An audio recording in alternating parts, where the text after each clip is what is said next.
My mom's drug addiction hit hard. She got down on her knees, begging me to give her the last bit of welfare money we had. I gave in, but the moment she got the cash, her true colors came out. I asked my dad to stop her, but he joined in and used too. That's when I knew we weren't eating this month. So I dug food out of trash cans just to survive, because staying alive was all that mattered. That's how bad they were. My dad even called the rehab center on my mom just so he could keep the drugs to himself.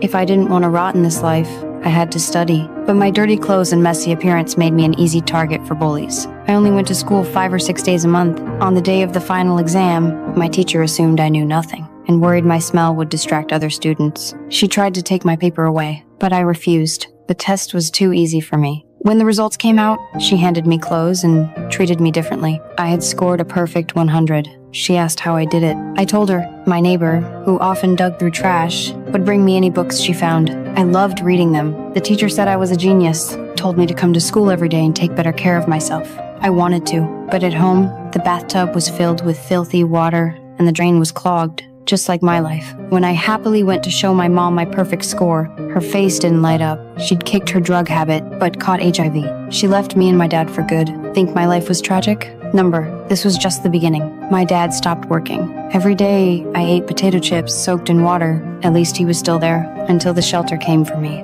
They said he had lost the ability to care for me. I begged them not to take me, but my dad packed my bag himself.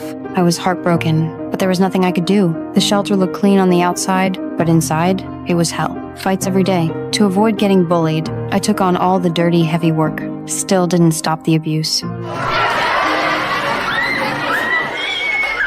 I suffered there for 3 years. My mom died. My dad ended up in a shelter too. I refused to let my life rot away. With the help of my old neighbor, I got into a private high school. To catch up, I had to work harder than anyone. I studied day and night, never wasting a second, even while working part-time. With nowhere to sleep, I rode the subway. One round trip took 70 minutes. 4 trips, and it was time for school to open. It was exhausting, but peaceful. One day, the principal took the top 10 students to visit Harvard. By then, I was ranked number 1 in my school. Looking at the grand buildings and polished students, I wanted to be there so badly. But my part-time pay couldn't cover the tuition, so I started searching for scholarships. I found one from the New York Times, $12,000 a year, 4 years total. Over 3,000 applicants, only 6 winners. The essay prompt: your most important life lesson and how you faced and overcame challenges. It felt like it was written for me. I spent 4 months perfecting my essay. On my 18th birthday, the final day to submit, I handed it in. It wasn't just an application.